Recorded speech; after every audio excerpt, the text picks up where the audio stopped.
personally opposed it, and my bartenders, before it went into effect, opposed it. They really didn't want to work that late.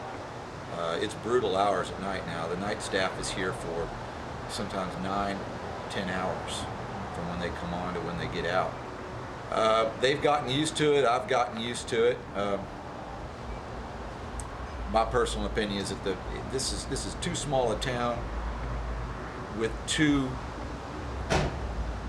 the one half of the population is between the ages of 18 and 22. They're itinerant. In 5 years, they'll all be gone. It's not like it's just a bunch of people coming to school. And I went to school here, I was a student. I know exactly how irresponsible I can be when it's not the town that I plan to live in when it's all over. Unfortunately, or fortunately, I guess for me, I changed my mind and decided I wanted to live here when I graduated from school. So now I have to look at it from a local standpoint rather than as a student standpoint. Sometimes I guess I don't know if I should say this. Sometimes it's bad for us, the people who work here, because we're ready to go home and not be here till 3 in the morning. I have several friends that are in the convenience store business here in San Marcos. One of them owns the Yellow Store and was telling me just recently how his business has been the worst it's ever been since the late hours started.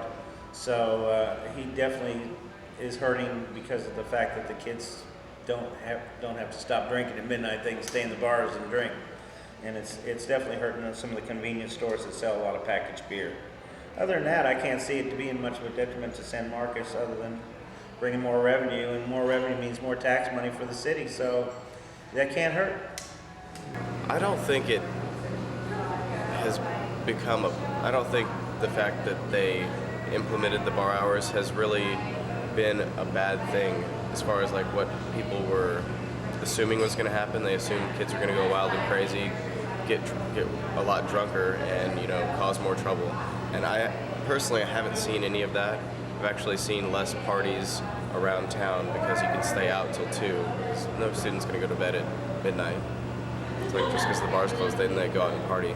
So now like the cops have to focus on square bars and regulating that as opposed to going out and busting parties around the rest of the town. So it's really going to depend on what the city council, what the people in charge want to happen. If they want to spin something to where it's it's more dangerous for students and they don't want the 2 a.m., then that's what they're going to do. I mean, there's examples you can cite from either way. It's safer, it's not safer. This happened because at this time because they were out drinking and we passed that law. And it could have happened 2 hours before or something like that.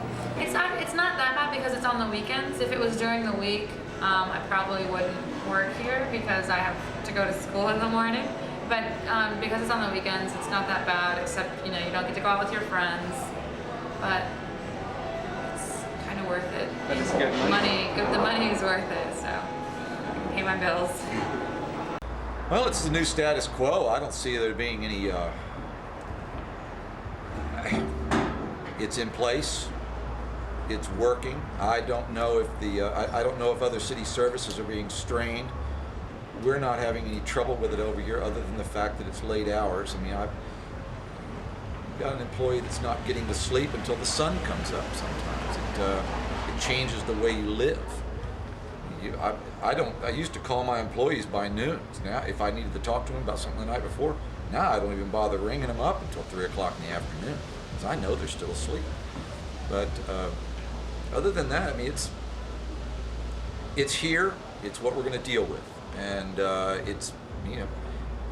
I've lived in this town 27 years, and 26 of them were standard hours, where you shut at midnight every day except for Saturday, where you're open till 1.